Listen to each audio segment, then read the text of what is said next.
नमस्कार दोस्तों। पुस्तक दिल से दिल तक, अध्याय 25। परिस्थितियां बदलते देर नहीं लगती। इमरजेंसी एंजियोप्लास्टी हृदयाघात से पीड़ित व्यक्ति के जीवन को बचाने का अच्छा तरीका है। दुर्भाग्यवश यह बहुत बार संभव नहीं हो पाता क्योंकि बहुत से मरीज सही समय पर अस्पताल नहीं पहुंच पाते हैं।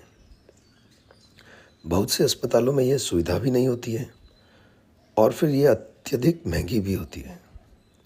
कई बार इलाज में विलंब का कारण मरीज या उसके परिवार की अनिश्चित मानसिक स्थिति भी होती है। वे तुरंत निर्णय नहीं ले पाते हैं।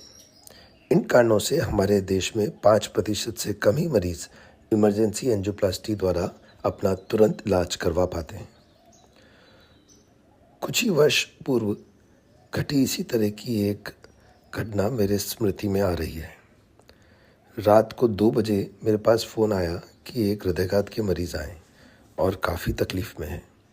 मैंने तुरंत अपने जूनियर डॉक्टर से कहा कि उन्हें इमरजेंसी दवाइयाँ दें और हमारे कैथ लैब के स्टाफ को एकत्र करें। मैं इमरजेंसी एंजियोप्लास्टी के लिए रात को करीब 2:30 बजे अस्पताल पहुंच गया। मरीज के करीब 25 वर्ष से 30 वर्ष की आयु के 2 बच्चे थे।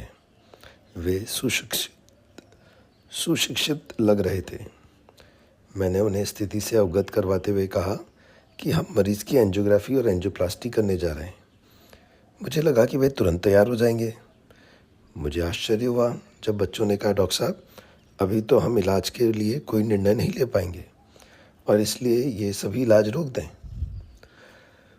अभी तो हम यही मन नहीं बना पा रहे हैं कि क्या वास्तव में उन्हें हृदयाघात हुआ है।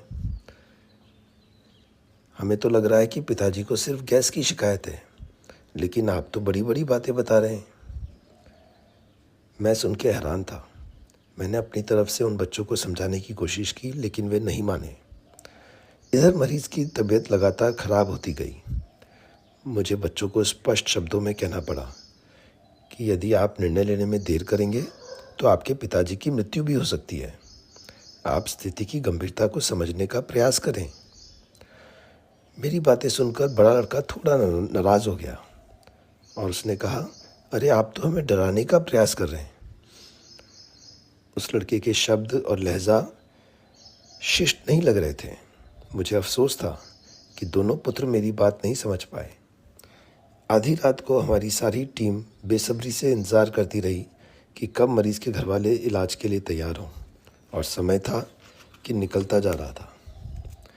करीब 1 घंटे की प्रतीक्षा के बाद मैंने फिर बच्चों से कहा, देखिए, आप लोगों से मुझे ऐसी उम्मीद तो नहीं थी। खैर, अब मैं घर जा रहा हूँ।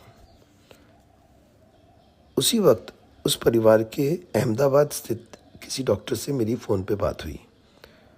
उन्होंने मेरी बात सुनकर बच्चों को समझाया कि डॉक्टर साहब का निर्णय उचित है और वास्तव में तुरंत इलाज करना चाहिए।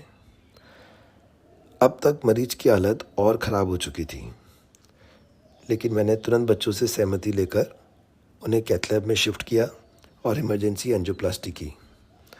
करीब 1 घंटे की मशक्क़त के बाद उनकी स्थिति काफ़ी अच्छी हो गई। ऑपरेशन सफल रहा। जब मैं अस्पताल से लौटने को हुआ तब मैंने देखा कि ये दोनों बच्चे रिसेप्शन पर खड़े थे। मैंने उन्हें बताया कि सब कुछ अच्छा हो गया है और उनके पिताजी की स्थिति अब खतरे से बाहर है। वे दोनों बच्चे अपनी गलती महसूस कर रहे थे और थोड़े शर्मिंदा भी थे। उन्होंने कहा कि डॉक्टर साहब, हम क्षमा चाहते हैं। हमने आपसे ऊंची आवाज़ में बात की और आपके मशवरे पर शुरू में विश्वास नहीं किया था, लेकिन आपको बहुत बहुत धन्यवाद। बच्चों के नज़रिए में आए बदलाव को देखकर मुझे थोड़ा अच्छा लगा। फिर मैंने ऐसे ही मजाक में पूछा, अब तुम करोगे क्या? सुबह के 4:30 बज रहे हैं। यहाँ तो आप सोने की जगह भी नहीं है। बच्चों ने कहा, डॉक्टर साहब, हम यहीं बैठे रहेंगे। फिर मैंने कहा कि चलिए मेरे साथ चलिए। मैं उन्हें अपनी गाड़ी से अपने घर लेकर आ गया। रोज़ सवेरे 5:30 बजे हम अपने घर के नज़दीक बगीचे में योग करते थे। घर पर आकर मैंने सबसे पहले उन्हें चाय पिलाई। उसके बाद उन दोनों बच्चों को कहा कि चलो आज साथ में योग करते हैं। इस तरह से आप अपनी इस वंशानुगत बीमारी से बच भी सकते हैं। आप भी नियमित योग सीखें। बाद में यही चीज़ अपने पिताजी को भी सिखाएं। 1 घंटा हमने साथ में योगाभ्यास किया।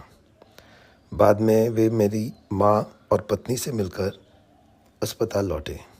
यह बड़ा अद्भुत अनुभव था। मित्रों, 3 घंटे पहले जो बच्चे मुझसे उलझ रहे थे, अब मेरे माता पिता से आशीर्वाद लेकर, मुझसे गले मिलकर और मेरे घर से ही योग सीखकर लौटे। अभी भी वे सज्जन फॉलोअप में आते हैं। पिछली बार मैंने मजाक में उन बच्चों से पूछा भी, क्यों ना कल सवेरे फिर साथ में योगाभ्यास करें। मुझे ऐसा समझ में आया कि जीवन में हमें धैर्यपूर्वक प्रयास करते रहना चाहिए, कभी उत्तेजित नहीं होना चाहिए। न जाने कब नकारात्मक परिस्थितियां बदल भी जाएं। नमस्कार।